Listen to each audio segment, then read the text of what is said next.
S, ಈಗ ಇರ್ಷಾದ್ ಅವರೇ, of course ಕಿರೀಟ ಹಾಕ್ಕೊಂಡವ್ರಿಗೆ ಉಪದ್ರ ತಪ್ಪಿದ್ದಲ್ಲ, ನಿಮಗೆ ಗೊತ್ತಿದೆ. ಆಡಳಿತ ನಡೆಸ್ತಾ ಇರುವಾಗ ವಿರೋಧ ಪಕ್ಷಗಳು ಮಾತಾಡ್ತವೆ, ಜನರು ಮಾತಾಡ್ತಾರೆ, ಎಲ್ಲರೂ ಮಾತಾಡ್ತಾರೆ, ಮಾಧ್ಯಮಗಳು ಮಾತನಾಡ್ತಾರೆ, ಕರೆಕ್ಟು.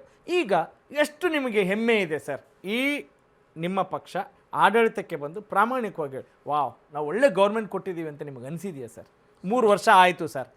ನಾನು ಹೇಳ್ತಾ ಇದ್ದೀನಲ್ಲ, ನಾವೇನು ವಾಗ್ದಾನಗಳನ್ನು ಮಾಡಿದ್ವಿ, ಇವತ್ತು ನಾವು ಏನು ಜನರ ಮುಂದೆ ಅಲ್ಲ ಸರ್, ನೀವು ಹೇಳಿ ಒಂದು ಏನು ಪ್ರಣಾಳಿಕೆ ಅದೇ ಡಂಗುರ ಬಾರಿಸ್ತಾ ಇದ್ರೆ ಏನು ಡೆವಲಪ್ಮೆಂಟ್ ಆಗಲ್ಲ, ಚರ್ಚೆ ಆಗಲ್ಲ. ಅಲ್ಲ, ಇವಾಗ ಅದನ್ನೇ ಹಾಡಿದ್ದೆ ಹಾಡು ಕಿಸ್ಮೈದಾಸ ಆಗುತ್ತೆ ಸರ್. ಈಗ ನಾವು ಜನರ ಹತ್ರ ಹೋಗಿ ಒಂದು ಜನರ ಹತ್ರ ಓಟ್ ಕೇಳುವಾಗ ನಾವು ಏನು ಹೇಳ್ತೀವಿ, ನಮ್ದು ಇದು ಪ್ರಣಾಳಿಕೆ, ಈ ಪ್ರಣಾಳಿಕೆಯಲ್ಲಿರುವಂತಹ ವಾಗ್ದಾನಗಳನ್ನ ನಾವು ಪೂರ್ತಿ ಮಾಡ್ತೀವಿ ಅಂತ ಹೇಳ್ತೀವಿ.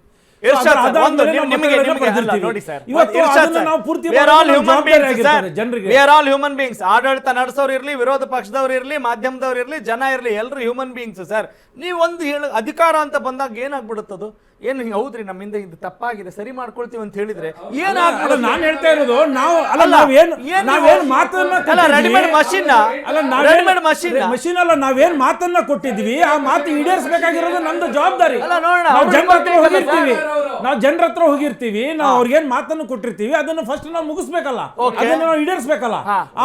ಆ ವಾಗ್ದಾನಗಳನ್ನ ಇವತ್ತು ನಾವು ಯಾರೇ ಆಡಳಿತ ಬಂದ್ರೆ ಈ ಪ್ರಶ್ನೆ ಕೇಳ್ತೀನಿ, ಇದಕ್ಕೆ ಉತ್ತರನೇ ಸಿಗಲ್ಲ. ಹೌದ್ರಿ ಅಂತಿರ್ತಾರಪ್ಪ. ಈಗ ಯಾರಿಗೆ ಕೇಳಿ ನೀವು ಯಾವುದೇ ಡಿಪಾರ್ಟ್ಮೆಂಟ್ ಇರಲಿ, ಹೌದ್ರಿ ನಾನು ಅದನ್ನ ಆಗ್ಬೇಕಿತ್ತು ಆಗಿಲ್ಲ, ಸಾರಿ ನೆಕ್ಸ್ಟ್ ಮಾಡ್ಕೊಡ್ತೀವಿ, ಆಮೇಲೆ ಇಲ್ಲ ನಾವು ಮಾಡಿದ್ದೆಲ್ಲ ಸರಿ, ನಾವು ಆಡ್ತಾ ಇರೋ ಆಟ ಎಲ್ಲ ಸೂಪರ್ ಅಂತ ಹೇಳ್ಬಿಟ್ರೆ ಎಂದದ್ ಯಾಕದು, ಯಾವ ಕಾರಣಕ್ಕೆ? ಅಲ್ಲ ಸರ್, ಇವತ್ತು ಅಂದ್ರೆ ಅಷ್ಟು ಅದು ಪ್ರತಿಷ್ಠೆಯ ಅದೊಂದು ಅಫೀಮ್ ಅಲ್ಲ ನೋಡಿ. ಇವತ್ತು ಏನಂತಾರ ಅದಕ್ಕೆ, ಮತ್ತ ಅದು ಅಧಿಕಾರದ ಮತ್ತ ಏನದು, ಯಾವ ಕಾರಣಕ್ಕೆ ನಾವೇನು ನುಡಿದಿದ್ದೀವಿ ಅದನ್ನ ಆ ತರ ನಾವು ನಡಿಬೇಕಾಗತ್ತೆ. ಅರ್ಥ ಆಯ್ತಲ್ಲ, ಅದೇ ಹೇಳ್ತಾ ಇರೋದು ನಾನು. ಅಲ್ಲ ಸರ್, 2013 ನೋಡಿ, 2013 ಅಧಿಕಾರಕ್ಕೆ ಬಂದಾಗ 2027 ನಿಮ್ಗೆ ಚುನಾವಣಾ ವರ್ಷ, ನಿಮ್ದು ಪ್ರಿಪರೇಷನ್ ಬೇರೆ ಆಗ್ಬಿಡುತ್ತೆ, ಆಮೇಲೆ ಕೋಡ್ ಆಫ್ ಕಂಡಕ್ಟ್ ಅದೆಲ್ಲ ಬರುತ್ತೆ ಅಲ್ವಾ? ಹೇಳ್ತಾ ಇರೋದು ಇವಾಗ ಅವಾಗ ಏನ್ ಮಾಡ್ತೀರಾ? 2013 ಬಂದಾಗ ನಾವು 165 ವಾಗ್ದಾನಗಳನ್ನು ಕೊಟ್ಟಿದ್ವಿ, 158 ಪೂರ್ತಿ ಮಾಡಿದ್ವಿ. ಈ ಸಲಾನು ನಾವು ಏನ್ ವಾಗ್ದಾನಗಳನ್ನು ಕೊಟ್ಟಿದ್ವಿ 70% ಈಗಾಗಲೇ ಈಡೇರಿಸಿದೀವಿ. ಈಗ 2013ಕ್ಕೆ ನೀವು ನುಡಿದಂತೆ ನಡೆದ್ರಿ ಅಲ್ವಾ? 2018ಕ್ಕೆ ನೀವು ಪೂರ್ಣ ಪ್ರಮಾಣದಲ್ಲಿ ಬಂದ್ರಾ ನೋಡಿ? ಇವತ್ತು ಅದು ಅಲ್ಲ, ಯಾಕೆ ಬರ್ಲಿಲ್ಲ ಪ್ರಶ್ನೆ ಮಾಡ್ಕೊಳ್ತಾ ಇದ್ದೀನಿ. ಅದು ಜನರ ಅಧಿಕಾರ ಸರ್, ಎಲ್ಲವೂ ಜನರ ಅಧಿಕಾರ ಅದು. ಅರ್ಥ ಆಯ್ತಲ್ಲ, ಎಲ್ಲಿ ಫೇಲ್ ಆಯ್ತು ಅಂತ ಫೇಲ್ ಅಂತ ಇನ್ವಿಜಿಲೇಟರ್ ರೀ ಅವ್ರೇನೋ ಮಾರ್ಕ್ಸ್ ಕೊಟ್ರು ಅಂತ ಹೇಳ್ತೀರಾ? ನೋಡಿ, ನಾವು ಅವ್ರ ಇಷ್ಟ ಬಂದಂಗ ಏನೋ ಮಾರ್ಕ್ಸ್ ಕೊಟ್ರು ಅಂತ ಹೇಳ್ತೀರಾ? ಸರಿ, ಅವ್ರು ಕೊಟ್ಟಂಗ ನಾವು ತಗೋತೀವಿ ಅಂತೀರಾ? ನಾವು ಚೆನ್ನಾಗಿ ಓದಿಲ್ಲ, ಇಲ್ಲಿ ಸರಿ ಮಾಡ್ಕೋಬೇಕಿತ್ತ ಅನ್ನೋ ಒಂದು ಅವಲೋಕನದ ಪ್ರಶ್ನೆ ಬರಲ್ವಲ್ಲ ನಮ್ಮ ರಾಜಕಾರಣಿಗಳಿಗೆ? ಅದೇ ಹೇಳ್ತಾ ಇದೀನಲ್ಲ, ನಾವು ಇವತ್ತು ಯಾವ ತರ ನುಡಿದಿದೀವಿ ಆ ತರ ನಡೀತಾ ಇದೀವಿ ಅನ್ನೋದಕ್ಕೆ ಇವತ್ತು ಯಾವ ತರ ನುಡಿದಿದ್ರಿ ಸರ್ ಹೇಳಿ ಸರ್? ಅದೇ ಹೇಳ್ತಾ ಇದೀನಲ್ಲ, ನಾವೇನು ವಾಗ್ದಾನಗಳನ್ನ ಕೊಟ್ಟಿದ್ವಿ ಅದ್ರ 70% ಈ ವಾಗ್ದಾನ ಯಾವುದು? ಈ ಹೈಕಮಾಂಡ್ ಅರ್ಥ ಆಯ್ತಲ್ಲ, ಈ ವಾಗ್ದಾನ ಬರೀ ಮುಖ್ಯಮಂತ್ರಿಯ ಕುರ್ಚಿಗೆ ಮಾತ್ರ ಸೀಮಿತವಾಗ್ತಾ ಇದೆ ಅನ್ನೋ ದೊಡ್ಡ ಆರೋಪ ಬರೀ ಎದುರಾಳಿ ಪಕ್ಷದವ್ರು ಅಷ್ಟೇ ಅಲ್ಲ ಸರ್, ಜನರ ಅಭಿಪ್ರಾಯ ಕೂಡ. ಒಬ್ಬ ಸಾಮಾಜಿಕ ಹೋರಾಟಗಾರರು ಈಗ ಮಾತನಾಡಿದ್ರು, ಏನ್ರಿ ಟ್ರಾನ್ಸ್ಪರೆನ್ಸಿ ಇದೆ ಅನ್ನೋ ಮಾತನ್ನು ಕೇಳ್ತಾ ಇದ್ರು. ಆ ಪ್ರಶ್ನೆ ನಿಮ್ಮಿಂದ ಉತ್ತರ ಸಿಗ್ತಾ ಇಲ್ಲ. V cannot expect it this point of time for sure. Sir, ನಾನು ಡೈರೆಕ್ಟ್ ಆಗಿ ಕ್ವಶನ್ ಕೇಳೋದು, ಸುತ್ತಿ ಬಳಸಿ ಆನ್ಸರ್ ಬೇಡ. ಬಜೆಟ್ ಇಟ್ಕೊಂಡೆ ನಾವು ಏನೇ ಅಭಿವೃದ್ಧಿ ಅಂತ ಮಾತಾಡುವಂಥದ್ದು. 3 ವರ್ಷದ ಬಜೆಟ್ ಇಟ್ಕೊಂಡು ಮಾತಾಡೋಣ. ಫಸ್ಟ್ ಇಯರ್ ಬಜೆಟು 3.25 ಲಕ್ಷ ಕೋಟಿ, 2ನೇ ವರ್ಷದ ಬಜೆಟ್ ಇವ್ರದ್ದು 4 ಲಕ್ಷ ಕೋಟಿ, 3ನೇ ವರ್ಷದ್ದು 4.25 ಲಕ್ಷ ಕೋಟಿ ಬಜೆಟ್ ಇಟ್ಕೊಂಡಿದ್ದಾರೆ. ಈ 3 ವರ್ಷದ ಕನ್ಕರೆಂಟ್ ಬಜೆಟ್ನ ಇಟ್ಕೊಂಡಾಗ ನಾವು ಕೇಳ್ತಾ ಇರುವಂಥದ್ದು ಒಂದು ಶ್ವೇತಪತ್ರ ಹೊರಡಿಸಿ. ನಾವು ಹೇಳ್ತಾ ಇರುವಂಥದ್ದು, ನೀವು ಎಷ್ಟು ಗುದ್ಲಿ ಪೂಜೆ ಮಾಡಿದ್ದೀರಾ, ಎಲ್ಲೆಲ್ಲಿಗೆ ಬಂದು ನಿಂತ್ಕೊಂಡಿದೆ ಅದರ ಸ್ಟೇಟಸ್ಸು, ವರ್ಕ್ ಆರ್ಡರ್ ಸ್ಟೇಟಸ್ಸು. ಎರಡನೇದು ಲೆಕ್ಕಾಚಾರ ಸಿಕ್ಬಿಡ್ತದಲ್ವಾ, ಫೈನಾನ್ಸ್ ಮಿನಿಸ್ಟರ್ ಸನ್ಮಾನ್ಯ ಸಿದ್ದರಾಮಯ್ಯ ಅವರೇ ಥರ ಹೇಳ್ತಾ ಇರೋಂಥದ್ದು. ನಾವು ಟೋಟಲ್ ಆಗಿ ಹ್ಯಾಡ್ ಮಾಡ್ಬಿಟ್ಟು ಈ 3 ವರ್ಷದಲ್ಲಿ ನೀವೇನು ಸಾಧನೆ ಸಮಾವೇಶಗಳಂತೆಲ್ಲ ಹೇಳ್ಕೊಂಡು ಓಡಾಡ್ತಾ ಇದ್ರಲ್ವಾ, ಸಾಧನೆಗಳನ್ನ ನೀವು ಸಮಾವೇಶಗಳ ಆಮೇಲೆ ಮಾಡ್ಕೊಳ್ಳೋರಿಂತೆ ನಿಮ್ಮಂಥ ಪ್ರಜ್ಞಾವಂತರಿಗೆ ನೀವು ಅಕ್ಯುರೇಟಾಗಿ ಲೆಕ್ಕ ಕೊಡೋದೇನು ಬೇಡ ನಮಗೆ. ಇದನ್ನು 3 ಆ್ಯಡ್ ಮಾಡಿಬಿಟ್ಟು ಅಭಿವೃದ್ಧಿಗೆ ಅಂತ ಅಂದ್ಬಿಟ್ಟು ನಿಮ್ಮ ಖಜಾನೆಯಲ್ಲಿ ಎಷ್ಟು ಲಕ್ಷ ಕೋಟಿ ಅಥವಾ ಎಷ್ಟು ಸಾವಿರ ಕೋಟಿ ಇದೆ, ಅದನ್ನ ಯಾವ ಸಚಿವಾಲಯಕ್ಕೆ ಎತ್ತಿಟ್ಟಿದ್ದೀರಿ ಬಜೆಟ್ ಅಲೋಕೇಶನ್ ಅಂತ ನಾವು ಹೇಳ್ತೀವಿ. ಈ ಬಜೆಟ್ ಅಲೋಕೇಶನ್ ಒಂದು ಪ್ರಶ್ನೆ, ಈ ಪ್ರಶ್ನೆಯನ್ನ ಜನಸಾಮಾನ್ಯ ಕೇಳಿದ್ರೆ ಇನ್ನೂ ಅತಿ ಹೆಚ್ಚು ತೂಕ. ಯಾಕೆ ಅಂತ ಹೇಳ್ತೀನಿ, ನೀವೇನಾದ್ರೂ ಆ ರೀತಿಯಾದಂತ ಒಂದು ಮಾಡೆಲ್ ನ ಕ್ರಿಯೇಟ್ ಮಾಡಿ ನೀವು ಮಾತಾಡಿದ್ರೆ, ನೀವು ಅಧಿಕಾರ ನಡೆಸುವಾಗ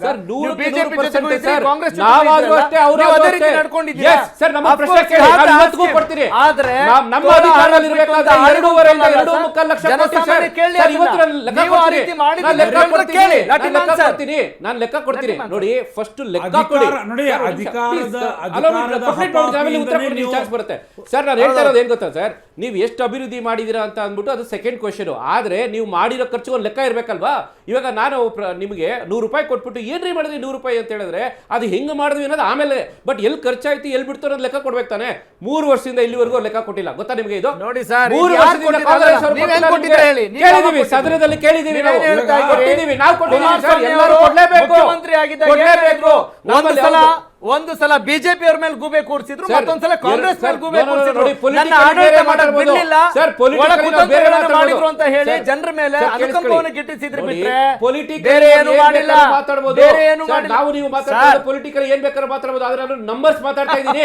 2.25 ಲಕ್ಷ ಕೋಟಿ ನಮ್ಮ ಬಜೆಟ್ ಇದ್ದು, ಯಾವ ಸಚಿವಾಲಯಕ್ಕೆ ನಾವು ಎಷ್ಟು ಕೊಟ್ಟಿದ್ದೀವಿ ಅನ್ನೋದು ಲೆಕ್ಕ ಇದೆ. ಈ ಲೆಕ್ಕಾಚಾರನ ನಾನು ಕೇಳ್ತಾ ಇರೋದು ನಮ್ಮ ಕಾಂಗ್ರೆಸ್ ವಕ್ತಾರರಿಗೆ. ಈ 3 ವರ್ಷದ್ದು 1 ವರ್ಷದ ಫೈನಾನ್ಷಿಯಲ್ ಬಜೆಟ್ ಆದ್ರೂ ನೀವು ಶ್ವೇತಪತ್ರ ಹೊಡಿಸಿ, ಇವತ್ತವರೆಗೂ ಶ್ವೇತಪತ್ರ ಹೊಡಿಸಿಲ್ಲ. ತರಕಾರಿ ಮಾರ್ಕೆಟಿಗೆ ಬಂದು ಇಲ್ಲಿ ಮಾಂಸ ಸಿಗಲ್ವಾ, ಯಾಕೆ ಮಾಂಸ ಕೊಡ್ತಾ ಇಲ್ಲ ಅಂತ ಕೇಳೋದಂಗೆ ಬೇಸಿಕ್ ಪ್ರಶ್ನೆ ಏನ್ ಗೊತ್ತಾ, ಈ ವರ್ಷದ ಕೇಳ್ತಾ ಇಲ್ಲ. ಇವರು ಬಂದು 3 ವರ್ಷ ಅಧಿಕಾರ ಆಯ್ತಲ್ವಾ, ಫಸ್ಟ್ ಇಯರ್ ಆದ್ರೂ ಲೆಕ್ಕ ಕೊಡಿ. ನಾನು ನಿಮಗೆ ಕೇಳ್ತಾ ಇದ್ದೀನಿ, ಹೇಳ್ತಾರ ಸರಿ ಇದೆ, ಆದ್ರೆ ಯಾವ್ದು ತಪ್ಪಾಗ್ತಿದೆ ಅಂತ ಹೇಳಿದ್ರೆ ಆ ಕೇಳುವಾಗ ನೀವು ಅಧಿಕಾರದಲ್ಲಿ ಇದ್ದವ್ರೆ ಅಲ್ವಾ, ಹಂಗ್ ಮಾಡ್ಕೊಂಡು ಕೇಳ್ತಿದ್ದೀರಾ ಅಂತ ಪ್ರಶ್ನೆ. Of course it is required and essential question what you are asking to him. ಅವ್ರು ಹೇಳಿ ಎಷ್ಟು ಖರ್ಚಾಗಿದೆ, ಒಗೆಯೋದಲ್ಲ ಅನ್ನೋ ಪ್ರಜ್ಞೆ ಕೂಡ ಇರ್ಲಿ. That is the point. Yes Irshad ಅವರೇ, ಯಾಕೆ ವಿಚಾರ ಹೇಳಿದ್ರೆ ಪ್ರತಿಯೊಂದು ಮಿನಿಸ್ಟರ್ಗೆ ಅಟ್ಲೀಸ್ಟ್ ಅಲೋಕೇಶನ್ ಆಗಿದೆ ಅನ್ನೋದು ವಿಚಾರ ಗೊತ್ತಾಗ್ಲಿ ಜನಕ್ಕೆ. ಸರ್, ನೀವ್ ಹೆಂಗಾಗ್ತಿದೆ ಅಂದ್ರೆ ಪ್ರಜಾಪ್ರಭುತ್ವ ಅಂತ ಹೇಳಿ ಪ್ರಜೆಗಳೇ ಪ್ರಭುಗಳು, ಇದೆಲ್ಲ ಟ್ರಾನ್ಸ್ಪರೆನ್ಸಿ ಇರಬೇಕು ಅನ್ನೋ ಆಶಯವನ್ನ ವ್ಯಕ್ತಪಡಿಸ್ತಾ ಇದ್ದಾರೆ. ಲಾಸ್ಟ್ 1 ರೂಪಾಯಿನೂ ಕುಡಿ ಅಂತ ಕೇಳ್ತಾ ಇಲ್ಲ, ಅದು ಕೊಡಕ್ ಆಗೋದಿಲ್ಲ, ಯಾವೇ ಗೌರ್ಮೆಂಟ್ ಕೊಡಕ್ ಆಗೋದಿಲ್ಲ. ಆದರೆ ಬಜೆಟ್ ಅಲೋಕೇಶನ್ ಆದ್ರೂ ಹೇಳಿ ಸ್ವಾಮಿ, ನೀವು ಬಜೆಟ್ ಅಲೋಕೇಶನ್ ಏನೇನ್ ಮಾಡಬೇಕು ಅಂತ ಹೇಳ್ತಾ ಇದ್ರಿ ಅಲ್ವಾ? ಓಕೆ, ಆ ಪ್ರಶ್ನೆ ಮುಂದಿನ ಟರ್ನ್ ಅಲ್ಲಿ ಅವ್ರು ಉತ್ತರ ಕೊಡ್ಲಿ ಅಂತ ಕೇಳ್ಕೊಳ್ತೀನಿ. ಎಸ್ ಇರ್ಷಾದ್ ಅವರೇ. ಸರ್, ಕರ್ನಾಟಕದಲ್ಲಿ ಒಂದು ನಾಟಕಗಳು ನಡೀತಾ ಇದೆ. ಹೌದು, ಒಂದು ಸರ್ಕಾರ ಹೆಸರಾದ ನಾಟಕ ಇದೆ ಅಂತೀರಾ? ಒಂದು ಸರ್ಕಾರ ಅನ್ನೋದಿದೆ, ಇನ್ನೊಂದು ಆಪೋಸಿಷನ್ ಅನ್ನೋದಿದೆ. ಯಾವ ತರ ಅಂಡರ್ಸ್ಟ್ಯಾಂಡಿಂಗ್ ಇದೆ ಇಬ್ಬರು? ನೀವೇನ್ ಬೇಕಾದ್ರೂ ಹೇಳ್ಬೋದು. ಇಲ್ಲ ಸರ್, ನಾವು ಏನ್ ಬೇಕಾದ್ರೂ ಹೇಳ್ಬೋದು ಅನ್ನೋದಿಲ್ಲ. ನಾವು ಸರ್ಕಾರ ಹಿಟ್ ಅಂಡ್ ರನ್ ಮಾಡಿ ಓಡೋಗ್ಬಿಡ್ಬೋದು.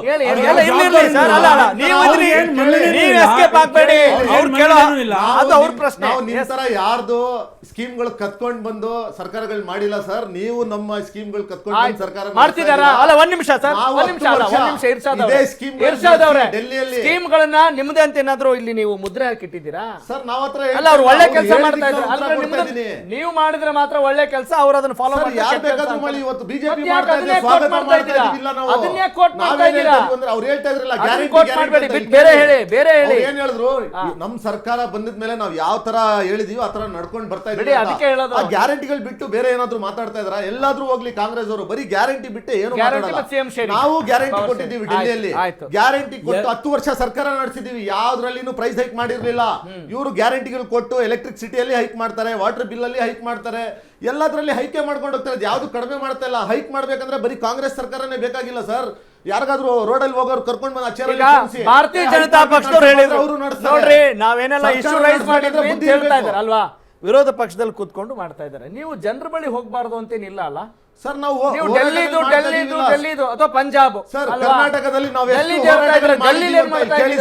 ಕರ್ನಾಟಕದಲ್ಲಿ ನಾವು ಎಷ್ಟು ಈ ಸರ್ಕಾರ ವಿರುದ್ಧ ಎಷ್ಟು ಹೋರಾಟಗಳು ಮಾಡಿದೀವಿ ಅಂತ ಫ್ರೀಡಂ ಪಾರ್ಕ್ ಹಿಸ್ಟ್ರಿ ಎತ್ ನೋಡಿದ್ರೆ ಗೊತ್ತಾಗುತ್ತೆ. ಹೇಳಿ, ನಾವು ಹೋರಾಟಗಳು ಮಾಡ್ತಾ ಇಲ್ಲ. ಅವ್ರಿಗೆ ಏನ್ ಗೊತ್ತಾ, ನಾವು ಅವ್ರು ಎಲ್ಲೆಲ್ಲಿ ತಪ್ಪು ಮಾಡಿದ್ದಾರೆ, ಅವರು ಎಲ್ಲೆಲ್ಲಿ ತಪ್ಪು ಮಾಡಿದಾರೆ ಅಲ್ಲಿ ಚಾಟಿ ಬೀಳ್ಸಿದೀವಿ, ಬಿಟ್ಟಿಲ್ಲ ನಾವು.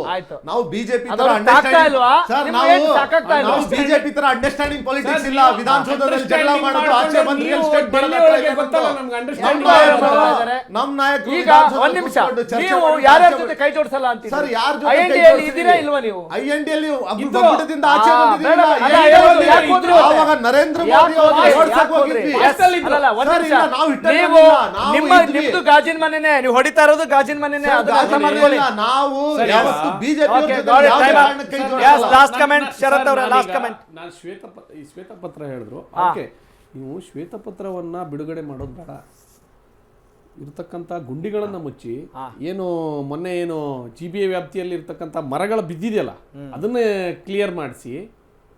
ನಿಮ್ಮ ಸ್ವಪಕ್ಷೀಯ ನಾಯಕರು ಮಲ್ಲಿಕಾರ್ಜುನ್ ಖರ್ಗೆ ಅವರೇ ಹೇಳ್ತಾರೆ, ಒಂದು ಹಿಡಿ ಮಣ್ಣು ಹಾಕೋ ಯೋಗ್ಯತೆ ಇಲ್ಲ ನಿಮ್ಮ ಇಬ್ರು ಪ್ರಧಾನಿ ಮೋದಿ ಅವರು ಬರೋ ಟೈಮಲ್ಲಿ ಎಲ್ಲ ರೋಡ್ ಎಲ್ಲ ಕ್ಲೀನ್ ಮಾಡಿಸ್ತಾರಲ್ಲ ಸರ್, ಹಂಗ ಆಗ್ಬಾರ್ದು ಅಂತನಾ ಸರ್? ನಾನು ಹಂಗೆ ನೋಡಿ, ಮೋದಿ ಅಲ್ಲ, ಬಂದಿದ್ದಾರೆ ಅಂತ ಅಹಮದಾಬಾದಲ್ಲಿ ಬಟ್ಟೆ ಆ ಒಂದು ಹಾಕಿದ್ರಲ್ಲ. ಇದ್ರಲ್ಲಿ ಹೇಳ್ತಾ ಇಲ್ಲ ನೋಡಿ. ಅಲ್ಲ, slums ನಾನ್- ಕಾಣ್ಬಾರ್ದು ಅಂತ ನಾನ್ ಬಟ್ಟೆ ಬಡವರ ಹೊಡ್ದಿದ್ದೀರಾ? GBA ವ್ಯಾಪ್ತಿಯಲ್ಲಿ ಇರ್ತಕ್ಕಂಥ ಎಲ್ಲ ಮರಗಳು ಇನ್ನೂ ಕ್ಲಿಯರ್ ಆಗ್ಲಿಲ್ಲ. ಒಂದು ತಿಳ್ಕೊಳ್ಳಿ, ಕೊನೆಗೆ ಆರೋಪ ಮಾಡ್ತಾ ಇದ್ರೆ ಸರ್, ಅದು ಆರೋಪ ಅಲ್ಲ ನಮ್ಗೆ- ನೋಡಿ. ಅಲ್ಲ, ನೀವು ಆರೋಪ ಮಾಡಬಾರ್ದು ಅಂತ ಹೇಳ್ತಾ ಇಲ್ಲ. ನೋಡು, ಸರ್, ಒಂದು ಗುಂಡಿ ಮುಚ್ಚಕ್ಕೆ 1 ಲಕ್ಷ ಏನ್ ಹಾಕಿದ್ರು ಅಂತ ಕ್ಯೂರಿಯಾಸಿಟಿ ಇದೆ ಸರ್. Correct. ಜನಕ್ಕೂ ಇದೆ. ತಮ್ಮ ಮುಖಾಂತರ ನೋಡಿ, ಕಾಂಗ್ರೆಸ್ yes, of course, ಪಕ್ಷ ಅಧಿಕಾರ ಒಂದು ನೋಡಿ, ಲಕ್ಷ ಗುಂಡಿ ಯಾರ ಮುಚ್ಚಕ್ಕೆ ಅಧಿಕಾರಿಗಳು ಒಂದು ಗಾಳಿ, ಯಾರ ಒಂದು ಅಧಿಕಾರಿಗಳು ಗಾಳಿ, ಸಣ್ಣದಿದ್ದಾರೆ? ಒಂದ್ ನಿಮಿಷ, ಅವ್ರು ಸರ್, ಕರ್ನಾಟಕಕ್ಕೆ ಸರ್, ಈಗ ರಸಿಕ್ ವ್ಯಾನ್ ಅವರೇ, ರಸಿಕ್ ವ್ಯಾನ್ ಅವರೇ, ಯಾರ ಅಧಿಕಾರಿಗಳು ಹಾಲಿನ ಬೆಲೆ, ನೀರಿನ ಬೆಲೆ, ಏನು ವಿದ್ಯುತ್ ಬೆಲೆ ಏರಿಕೆ ಮಾಡಿದ್ರು, ಆಯ್ತು, ಬೆಲೆ ಆಯ್ತು, ಏರಿಕೆ please, ಮಾಡಿದ್ರಲ್ಲ, ನಿಮ್ಮ ಅದು ಮೈತ್ರಿ ಸುಮಾರು ಪಕ್ಷದ ಸರಿಸುಮಾರು ಮಾತಾಡ್ತಾ ಇದ್ದಾರೆ. ಆರ್ಥಿಕ ತಜ್ಞರ ಪ್ರಕಾರ ಒಂದು 62,000 ಕೋಟಿಗಳಷ್ಟು ಹೈಕ್ ಬೆಲೆ ಮಾಡಿದ್ರು. ಅದ್ರ ಲೆಕ್ಕ ಕೊಡಿ. BJP ಅವ್ರು ಮಾತಾಡಬೇಡ್ದು. ನಮ್ದು ಬೆಲೆ ಶ್ವೇತಪತ್ರ ಏರಿಕೆ ಅಂತಲ್ಲ, ಬಗ್ಗೆ BJP ಅವ್ರು ಅದರದ್ದು ಮಾತಾಡೋದು ಲೆಕ್ಕ ಕೊಡಿ. ಕಾಣಿಸಲ್ಲ ಅದು. ಏನಕ್ಕಂದ್ರೆ ಎಲ್ಲದರಲ್ಲಿ ಬೆಲೆ ಸ್ವಾಮಿ, ಮಾಡ್ತಾರೆ BJP ಅವರು. ನೀವು ಶೀಶೋ ಮಾಧ್ಯಮದ ನೋಡಿ, ನೀವು ದಯವಿಟ್ಟು ಬೆಲೆ ಏರಿಕೆ ಬಗ್ಗೆ ಮಾತಾಡಲೇಬೇಡಿ ಸರ್, ಬಿಜೆಪಿ ಅವರು. ಬೆಲೆ ಏರಿಕೆ ಅದಕ್ಕೂ ನಿಮ್ಗೆ ಏನು ಸಂಬಂಧನೇ ಇರಲ್ಲ. ಸರ್, ನಾವು ಅಶ್ವವೇಗ ವಾಹಿನಿ ಮುಖಾಂತರ ಕೇಳೋದೇನು ಅಂತಂದ್ರೆ, ಎಲ್ಲಾ ಜನರಿಗೂ ಒಂದು ಕ್ಯೂರಿಯಾಸಿಟಿ ಇದೆ. ಕಾಂಗ್ರೆಸ್ ಸರ್ಕಾರದಲ್ಲಿ ಒಂದು ಗುಂಡಿ ಮುಚ್ಚಕ್ಕೆ 1 ಲಕ್ಷ ತಗೊಂಡಿದ್ದಾರೆ ಅಂತ ಹೇಳಿದ್ರೆ, 1 ಲಕ್ಷದ ಈಕ್ವಲೆಂಟ್ ಮೆಟೀರಿಯಲ್ ಏನ್ ಹಾಕಿದ್ದಾರೆ, ಅಷ್ಟು ದೊಡ್ಡ ಗುಂಡಿ ಅಂತ ಅಂದ್ಬಿಟ್ಟು ನಮ್ಗೆ ಕ್ಯೂರಿಯಾಸಿಟಿ ಬರ್ತಾ ಇದೆ. ದಯಮಾಡಿ ಕಾಂಗ್ರೆಸ್ ವಕ್ತಾರ ಒಂದು ಮನವಿ ಏನು ಅಂತ ಹೇಳಿದ್ರೆ, ಅದು ಯಾವ ಕ್ಷೇತ್ರದಲ್ಲಿ, ಅದು ಯಾವ ಗುಂಡಿ 1 ಲಕ್ಷ ನೀವು ಖರ್ಚು ಮಾಡಿದ್ರಿ ಅಂತ ದಯಮಾಡಿ ಅಶ್ವವೇಗ ಚಾನಲ್ ಮುಖಾಂತರ ನಾವೆಲ್ಲ ಬರ್ತೀವಿ. ದಯಮಾಡಿ 2019ರಿಂದ 23ವರೆಗೆ ಸರ್, ಒಂದು ಬೊಮ್ಮಾಯಿ ಗುಂಡಿಗೆ ಸರ್ಕಾರ 1 ಅವರು ಲಕ್ಷ. 7,000 ಕೋಟಿ ಹೋಗ್ಬಿಟ್ಟು ಅಲ್ಲಿ ಬೇರೆದು ಯಾವ್ದೋ ಅವರು ಹೇಳ್ತಾ ಅವಾಗ ಇದ್ದಾರೆ ಸ್ವಾಮಿ. ಗುಂಡಿ ಮುಚ್ಚಿದ್ರೆ ಇವಾಗ ಯಾಕೆ Thank ಗುಂಡಿ you. ನಿಮ್ಮ ಮುಚ್ಚಲ್ಲ? ಪಕ್ಷ ಇರೋದು ಸ್ವಾಮಿ, ನಿಮ್ಮ ಪಕ್ಷ ನೋಡಿ ನೋಡಿ ನೋಡಿ, ನಂಗೆ ಬೇಜಾರಿನ ನಗು ಬರ್ತಾ ಇದೆ. ಜನರಿಗೂ ಕೂಡ ಅದು ಬರ್ತಾ ಇದೆ ಅಂತ ನನಗೂ ಕೂಡ ಚೆನ್ನಾಗಿ ಗೊತ್ತು, ನಿಮಗೂ ಕೂಡ ಗೊತ್ತಾಗ್ತಾ ಇದೆ. ಕೆಲವೊಂದ್ಸಲ ಅಸಹಾಯಕರಾಗಿ ನೀವು ಕೂಡ ಮಾತನಾಡ್ತಾ ಇದ್ದೀರಿ ಅನ್ನೋದು ಕೂಡ ಜನ ಅರ್ಥ ಮಾಡ್ಕೊಳ್ತಾ ಇದ್ದಾರೆ. Thank you for joining us. Thank you all of you. ಸ್ನೇಹಿತರೆ, ವಿಚಾರ ಇಷ್ಟೇ. ಏನೇ ಚರ್ಚೆ ಮಾಡಿದರೂ ಕೂಡ ನೆಕ್ಸ್ಟ್ ಮತದಾನ ಮಾಡುವಾಗ ನೀವು ಈ ಹಕ್ಕನ್ನು ಚಲಾಯಿಸೋದ್ರ ಜೊತೆಗೆ ಪ್ರಶ್ನೆ ಮಾಡೋ ಹಕ್ಕನ್ನು ಕಳೆದುಕೊಳ್ಬೇಡಿ. ಯಾಕಂತ ಹೇಳಿದ್ರೆ, ಈಗ ಚರ್ಚೆ ಮಾಡೋದು ಸುಲಭ, ಆದರೆ ಅಧಿಕಾರದಿಂದ ನಾವು ಯಾರು ಕೆಳಗಿಳಿಸೋಕೆ ಆಗ್ತಾ ಇಲ್ಲ ಅಲ್ವಾ? ಆ ಪ್ರಶ್ನೆಗೆ ಒಂದು ಬಲ ಬರಬೇಕು ಅಂತ ಹೇಳಿದ್ರೆ, ನಿಮ್ಮ ಪ್ರತಿಭಟನೆಗೆ, ನಿಮ್ಮ ಪ್ರಶ್ನೆಗಳಿಗೆ ಉತ್ತರ ಸಿಗಬೇಕು ಅಂತ ಹೇಳಿದರೆ, ನೀವು ಸರಿಯಾದ ದಿಕ್ಕಿನಲ್ಲಿದ್ದರೆ, ನಾವು ಸರಿಯಾದ ದಿಕ್ಕಿನಲ್ಲಿದ್ದರೆ ಅವರನ್ನು ಸರಿ ಮಾಡೋ ಜವಾಬ್ದಾರಿ ನಮ್ಮದು ಅಂತ ಹೇಳ್ತಾ ಲೆಟ್ಸ್ ಕನ್ಕ್ಲೂಡ್ ದಿಸ್. ನಮಸ್ಕಾರ.